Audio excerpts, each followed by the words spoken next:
Welcome, creeps. Give me a second.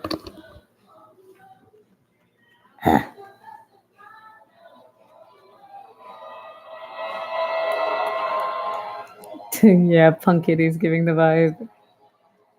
Look at him. Say hi to him. Say hi to Boom Kitty.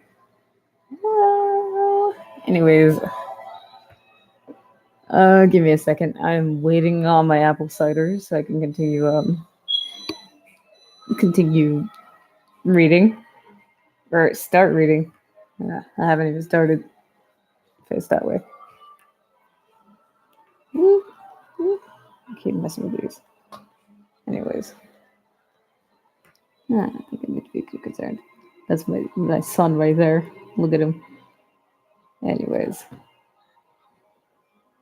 give me a second. Taking this off. Boom Kitty, keep the vibe.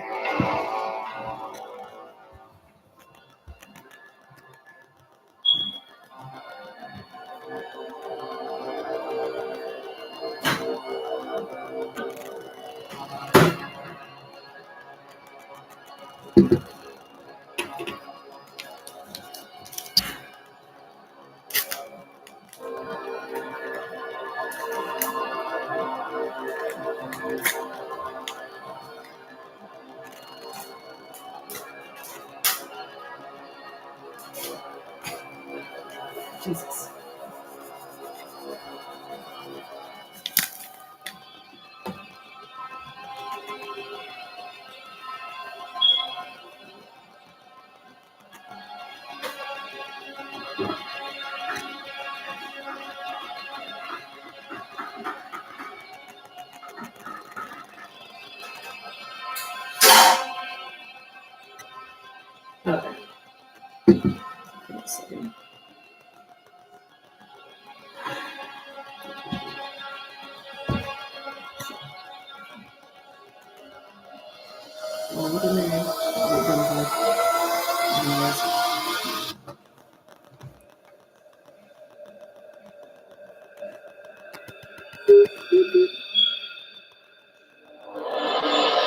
Alright, Boom Kitty, back it up.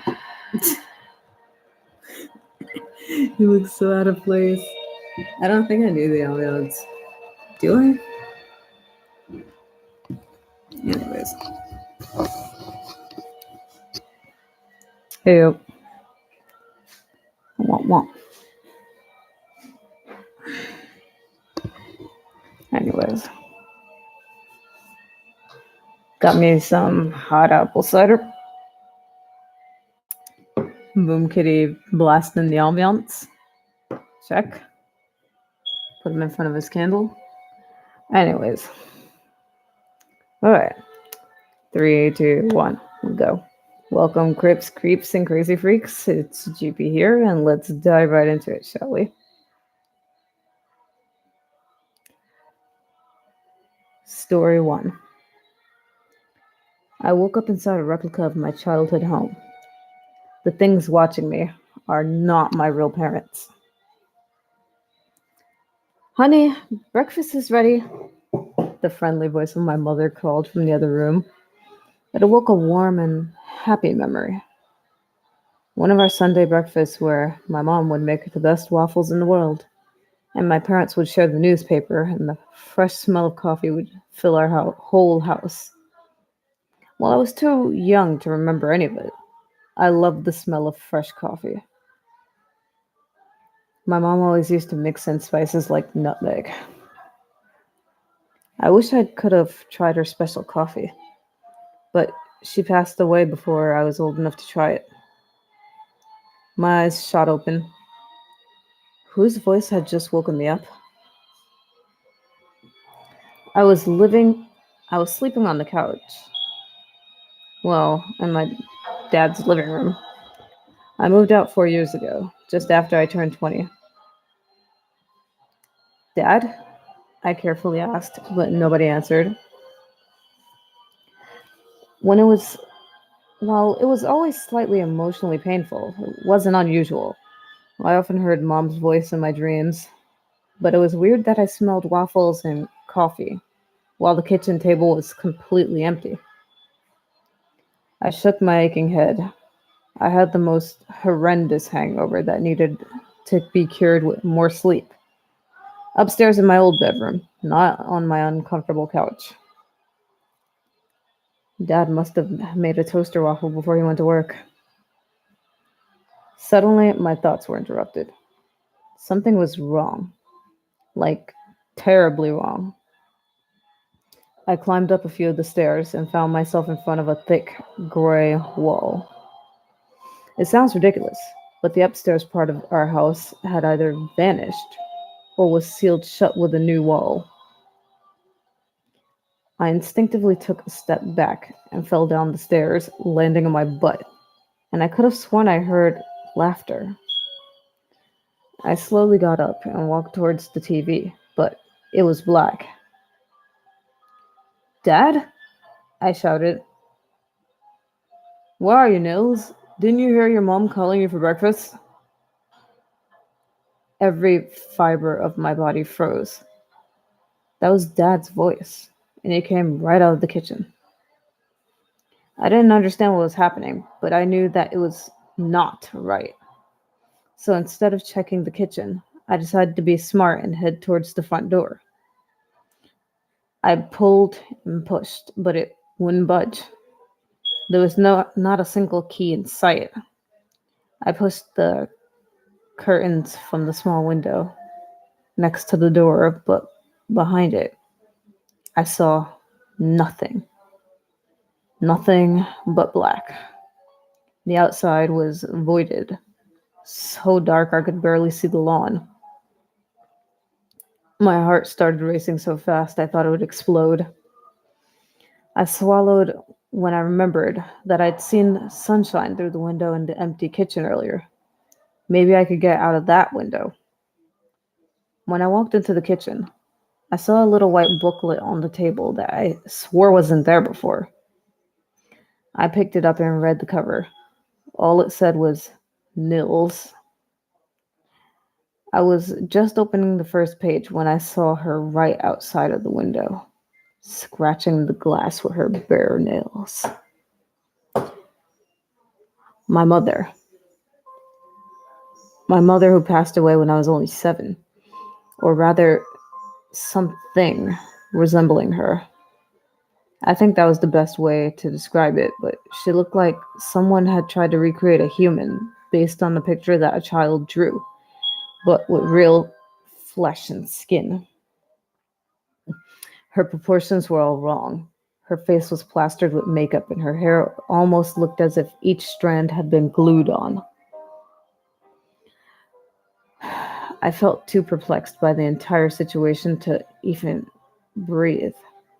All I did was stare at it, and then a single tear rolled down my cheek. When he appeared behind her, the copy of my father, I finally woke up from my trance and stumbled backwards into the living room. The copy of my father was far more realistic. Only small components were incorrect. Like he had a big mustache even though he'd shaved it off a week ago, and his nose appeared to miss the holes. Little mistakes.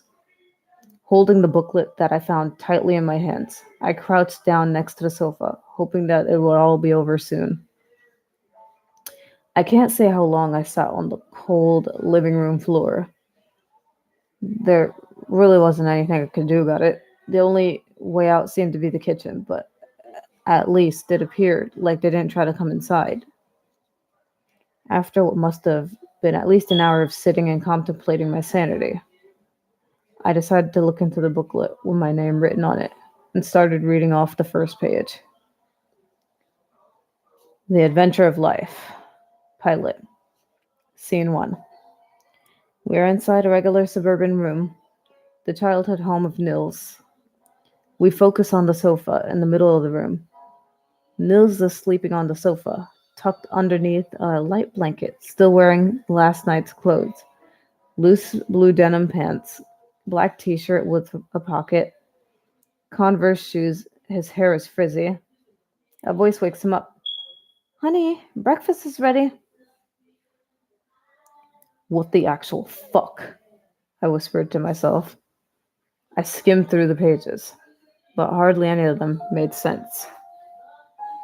A few scenes were normal, like the one describing me waking up. After that, it was all a mixture of random words and just nonsense. It was all bullshit, but I didn't want to wait here until the actors of my parents came inside. I folded the paper and shoved them inside my back pocket. Holding my breath, I slowly tiptoed towards the kitchen window. It seemed to be the only way out for me. The glass was still foggy from the breath of my mother's copy. A shiver went through my whole body when I thought about it.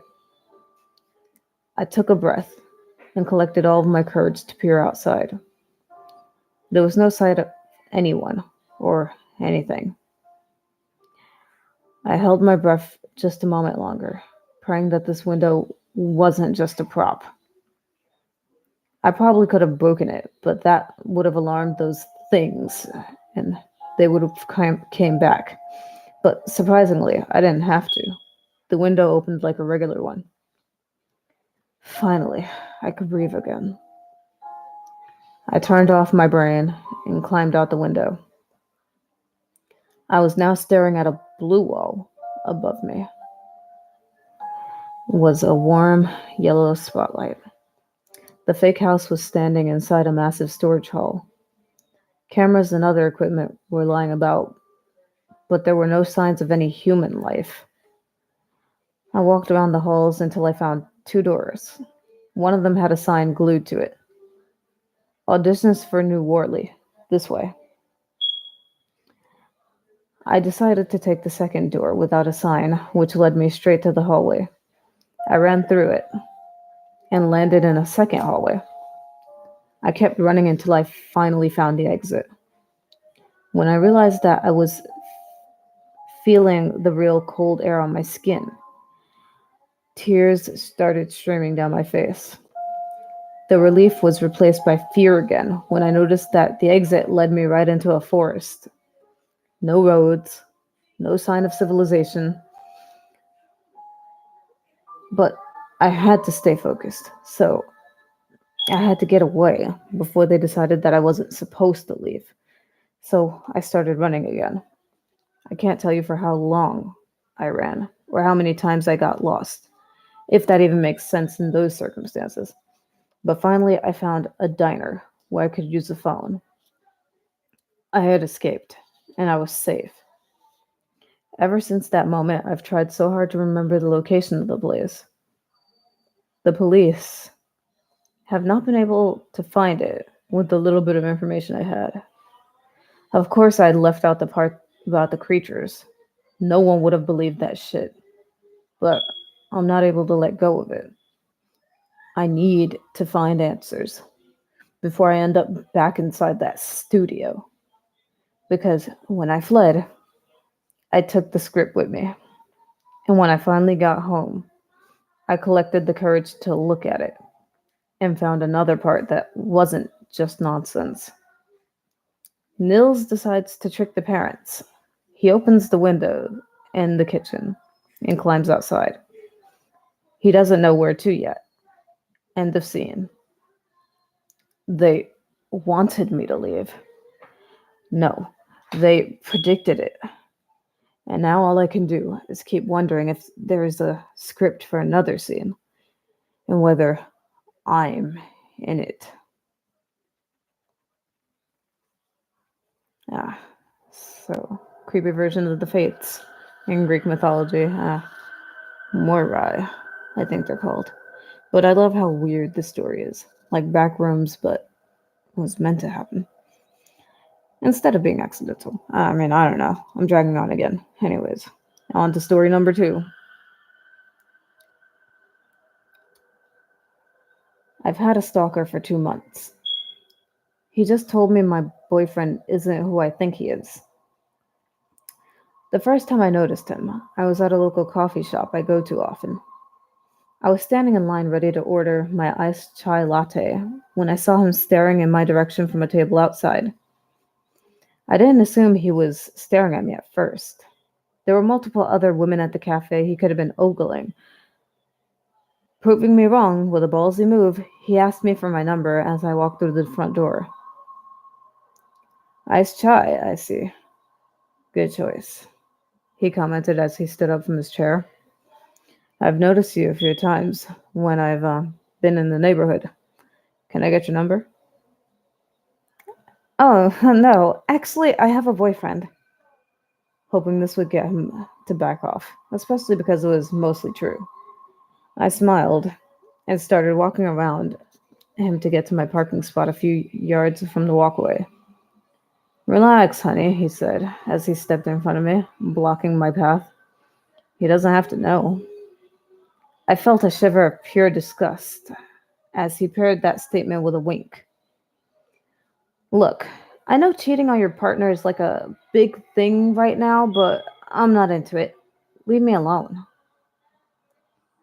He backed away from me, hands in the air and a stupid smirk on his face. I gave him one final glare before making my way towards the car, his eyes on me with every step I took. When I got back to the apartment, I shared with my boyfriend Jacob and told him all about the experience. Normally, he would get upset about it and move on if I told him there was nothing to worry about. And at first, that is exactly what he did. That was exactly his reaction. What the fuck? Did you recognize him at all? Not even a little. He said he's seen me a few times before, but I've never seen him. That was the part that bothered me the most. He's been undetectable multiple times while watching me. Where else has he seen me? What did he look like? Like every other guy here. Brown hair, taller than me, probably 6 foot something. He did have a scar on his neck. For some reason, that caught Jacob's attention. A scar.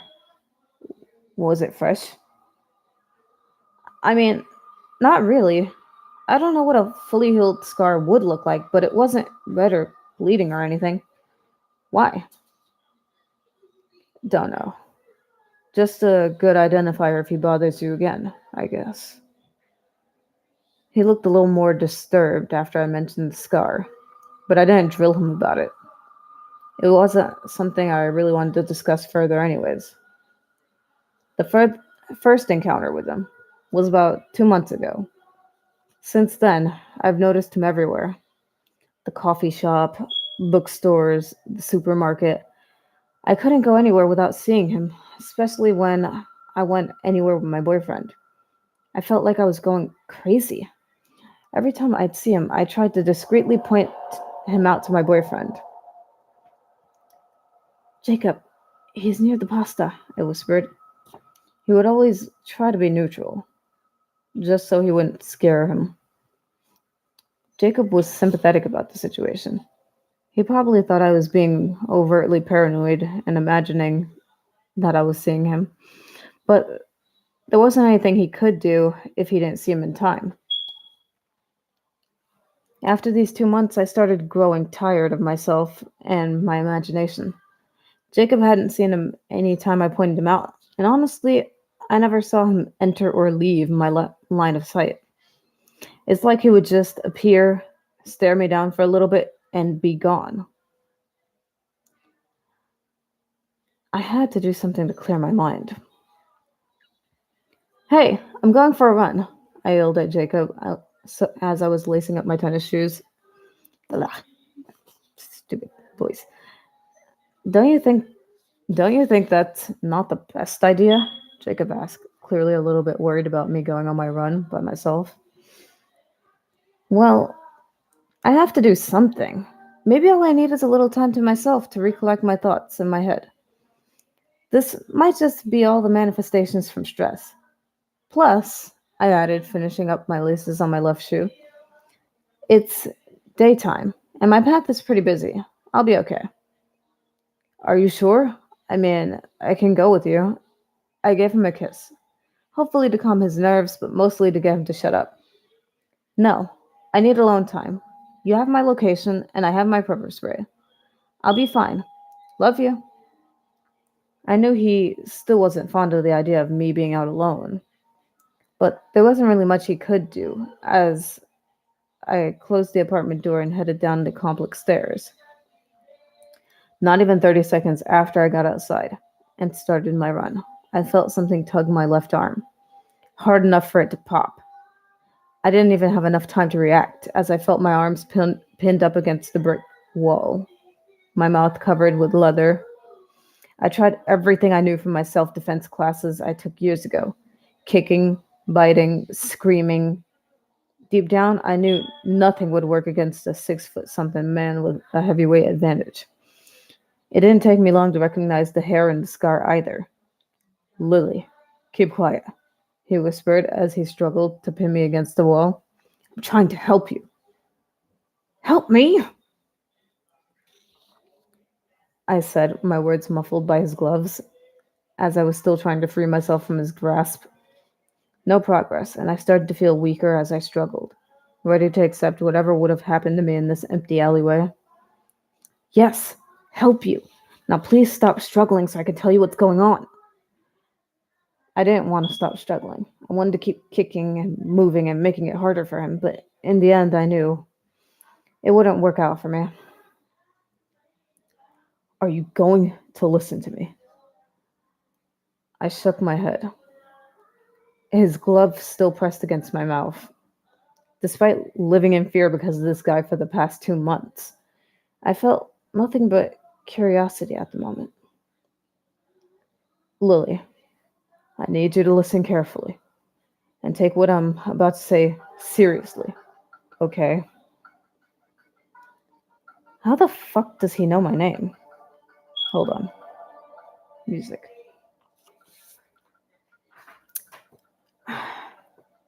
The man you're dating, Jacob. He paused, rolling his eyes as if trying to figure out how to word what's coming next.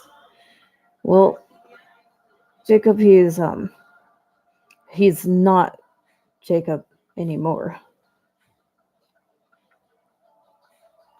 Well, that's a thriller moment.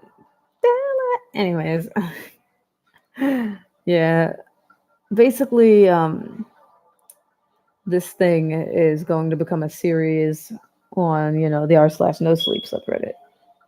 And I can't wait for like the next few chapters to come out because I would love to read that one. Like, if Jacob's not Jacob, then what is he? A Wendigo, a skinwalker, possessed? Anyways, moving on to story number 3. The creep. I didn't notice him right away. How long had he been watching me for? I was on campus, walking back to my dorm room, when I spotted him. He seemed to linger in the shadows, just close enough for me to see him in my peripheral vision, yet too far away to discern any recognizable facial features. He wore a hoodie. That's all I saw at first. His presence unsettled me. The rain poured down in buckets as I fast walked, soaking wet into the safety of my dormitory. The warmth from the heater gave me goosebumps as I slipped into my pajamas and brewed a hot cup of cocoa. Oh yeah, it reminded me. Cider. Whoa, that's good. Anyways, the downpour outside was horrendous. The copious amounts of raindrops smeared my windows. Yet, I still saw him. The creep. Outside in my parking lot. His face was obscured by his hoodie, as if he was looking down at his shoes. Unease jolted my stomach. My fingers trembled against my mug as I hurriedly shut my blinds. I sat there, anxious, hoping he would just leave. For an hour, I listened to the incessant raindrops and the occasional thunder crashes. Time seemed to grind to a halt. Eventually, as the sun began to set, and the gray storm clouds outside darkened into blackness, I nestled up the courage to sneak a peek. Nothing. Thank God. Relieved, I entered the bathroom and took a long, indulgent shower, allowing my stress and tension to dissolve with every bead of hot, steamy water. My muscles relaxed, and I was finally able to breathe again. Finally, as I stepped out and dropped off the towel, eagerly anticipating some very much needed sleep, I yawned as I stomped off to my bedroom. I parted my blinds once again, still seeing nothing. Convinced I was safe to sleep, I left the blinds parted, allowing moonlight to illuminate my bedroom. Illuminate. Anyways, I walked over to the bed and pulled back my covers. The creep from outside. He looked at me. His white blob of a face smiled at me. His hands were nestled under his chin like a child. The eyes were a solid, demonic black. I backed away instinctively, but failed to scream. My throat was frozen, locked in the most primal, intense fear I've ever experienced. His eyes stared upwards, looking at the ceiling. A flash of lightning illuminated the room. He sat up in one fluid motion, as if doing a crunch. Its legs were still tucked underneath the bed sheets. It was at this moment that I realized, to my utmost horror, that whatever was in my bed, it wasn't human. It slowly turned its head until its eyes locked on me. It moved like an alien in a way. In my retreat, I bumped my hip into the dresser and crashed, sudden and emphatic. The sound caused it to stop smiling. I was close to my door now. I felt for the knob and grabbed it and turned it. The knob let out an agonizingly loud squeak. The thing in my bed opened its mouth, wider than humanly possible, and folded over itself. Grotesque displays of flesh pulsated where its head used to be. I screamed, finally unfrozen from my terror-induced trance, and ran down the hall in an attempt to wake up the other girls in the dorm. One girl poked her head out of her door and asked me what was going on. In a panting and desperate plea, I told her that there was a man in my dorm that I didn't know. She called campus security for me. They found nothing of interest in my dorm and seemed annoyed at me for wasting their time. I couldn't bear to go back in that dorm, but I had to. I slowly crept back inside and found it empty. Well, except for the hoodie resting on my bed sheets. It didn't belong to me. Ah, yes. Don't you just love it when your boyfriend from like the fifth dimension decides to drop by? Honestly. Oh no, that is just not it, Chief. Very creepy. Very creepy. Anyways, I have nothing to say. Give me a second. More cider. Okay. I think this is the last story. I don't think so. Hold on. Yeah, I'm checking my paper. I have it a script. A script, if you will. Yeah, it's a script. Anyways. Yeah, I think this is the last story. Like 4 pages for this one. Anyways.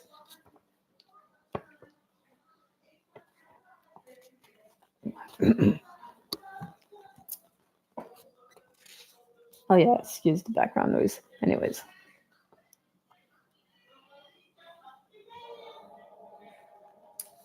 I didn't even notice the music wasn't playing. Anyways. I'm in detention, and the teacher has just suggested a new game. Detention. Again. Same story, different day. I was in detention about once a week for tardiness. I wonder if they'd still be able to be so eager to dole out punishment if they knew it was because of the fact that my dad had left last year for cigarettes and then never came back. Or the fact that my mother was an alcoholic, leaving me to fend for myself and find my own way to and from school most days. but I guess everyone has a sad story to tell. These days, misfortune was just a regularity, and any blips of happiness were few and far in between. I sat quietly as the other high school students filtered in. A couple of jocks in Letterman jackets took seats in the back close to the two popular girls that never even looked my way before. They cackled wildly as the flirting and jokes began. They probably didn't even notice that I existed, breathing the same oxygen in the room as them. I was more like a coat rack in the corner than a person. I pulled up my hood and tugged at my drawstrings, retreating into my shell, and just hoped for the next 2 hours to go by as quickly as possible. Another After another minute, the bell finally rang. A mass exodus of kids passed by the windows on their way to the buses out front. A couple of them stopped to point and laugh at us. Brad, one of the jocks, gave them the finger, causing them to scurry off to the parking lot. After a few more minutes of the kids in the back talking about the game on Friday, Mr. Matheson finally strolled in. He stomped to the front desk and slammed a stack of folders on its surface with a loud thud, effectively silencing the chatter. He looked to each of us. His eyes were wild and bloodshot. He looked rather disheveled, not like his normal put together self. Mr. Matheson was the 11th grade history teacher. He was ex military and typically very no nonsense and straight to business. He definitely didn't appear to be his normal self today. All right, kiddos, today's going to be a little different. We're going to have a little fun in this detention this time. Is that all right with everyone? His grin was borderline wicked.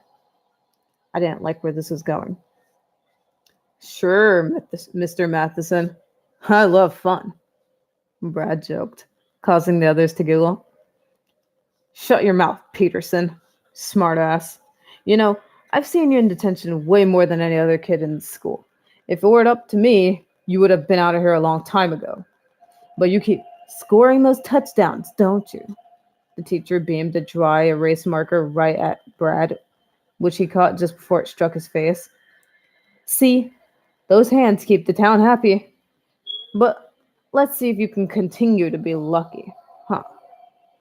Mr. Mattinson pulled a revolver from his waistband and slapped it on the desk. The entire room gasped and then fell silent. My heart thundered in my chest, and my legs tingled with the urge to run.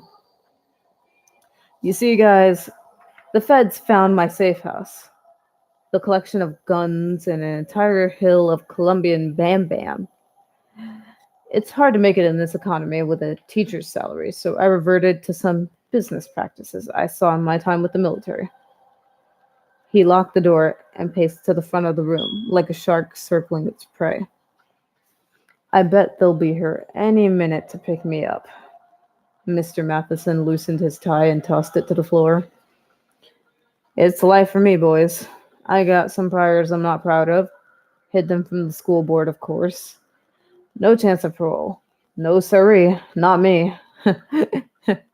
He started cackling maniacally, then causing us all to jump. uh, so, we're just gonna go out with a bang. Let's have a little fun. This is something I picked up back in Nam. Have you ever heard of Russian roulette? He eyed each of us hungrily. None of us dared to utter a sound. I'm sure you have. Well, going to play it. Peterson, you're up first. I've been dying to shut up that stupid little mouth of yours. He strode to the desk and emptied all the bullets in the cylinder except one. Come on, Peterson, he said as he spun the cylinder and cocked back the hammer. Sir, please, Brad stammered. Now, come on, don't be shy. It's your time to shine. Brad didn't move. Mr. Matheson stomped to the back of the room and held the gun up to his head. Okay, I'll do it for you this time. No, no, no, no. Please, sir, please.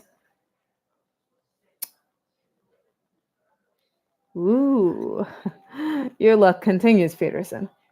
Who's next? He eyed each and every one of us, almost salivating with glee. Brad broke down and wept at his desk. Oh, fine, you bunch of babies. I'll go next. He put the barrel to his mouth and winked at us before pulling the trigger. And the teacher lives. Woo! What a rush. He jumped up and down, giddy with joy. It was sick. I wanted to vomit. How about you, Miss Newman? You've got yourself a big mouth as well. Come on up here, prom queen. Come. Jessica Newman shook her head feverishly, closing her eyes as if to wish that this would all just go away. Oh, come now. Let's show the little Gumptian ladies. You're all made so soft these days. It's really such a travesty. She started to cry, erupting little panic squeaks from her lips. No? Okay, well then I'll do it for you as well. He sighed and came up to the stand next to her, pressing the barrel of the gun against her blonde hair. Ready? She wailed loudly as he pulled the trigger. Ooh. We're getting close, boys. I can feel it. Only 3 more chances, and one has to be the bullet. Jessica's head fell to her desk with a thud. She had fainted in terror. Mr. Matheson danced around the desk for a moment to a silent song in his head. His arms drifted from side to side as he leapt and twisted like a figure skater. My mouth was dry. I was so afraid. I kept my eye on the gun. The chrome glinted in the light, threatening death. 3 students left. Any volunteers? Who's going to step up next, huh?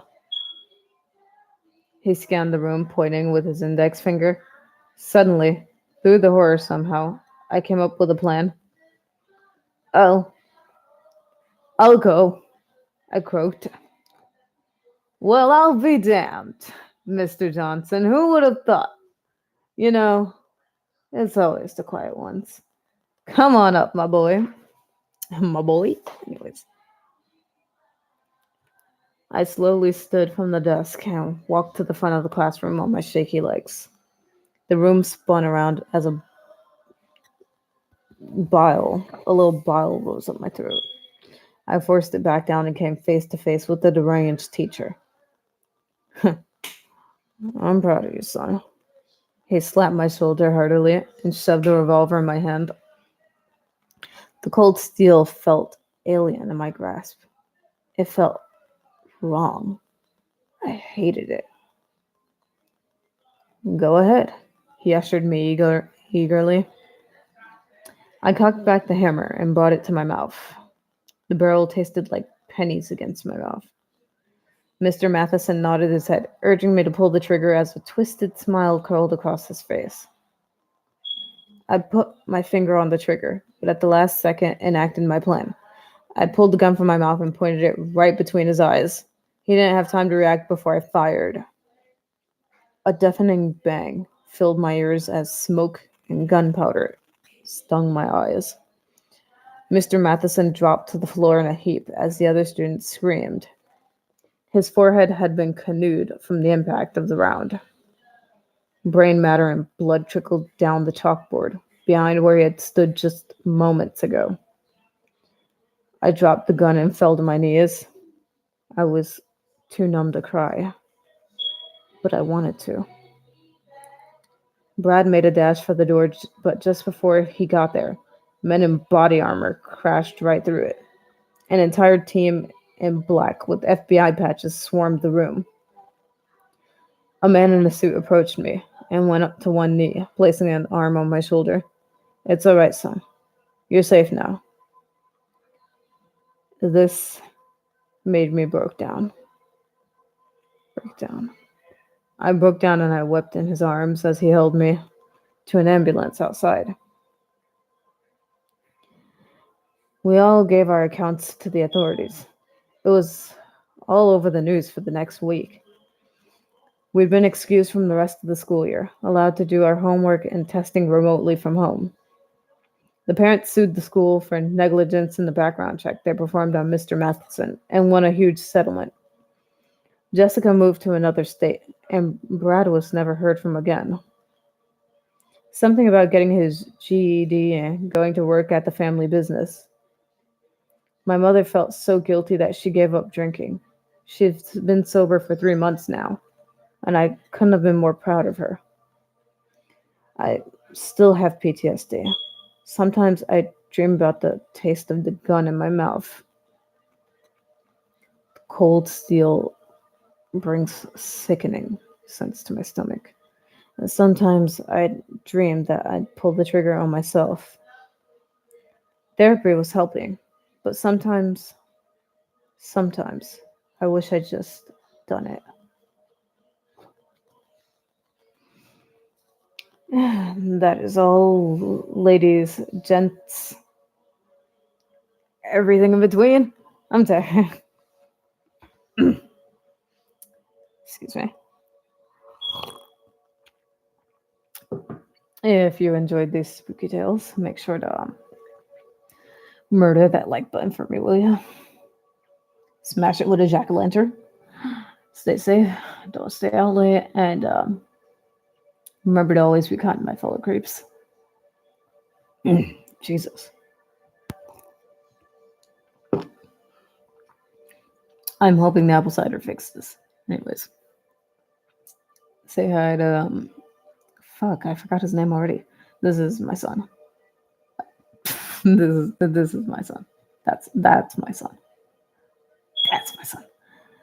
I don't know, I'm bored. Anyways, turn off this music. Yoink.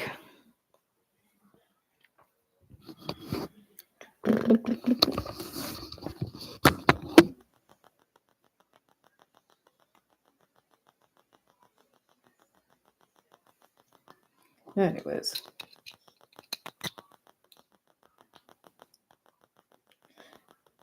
Oh yeah, his name's Pump. Anyways.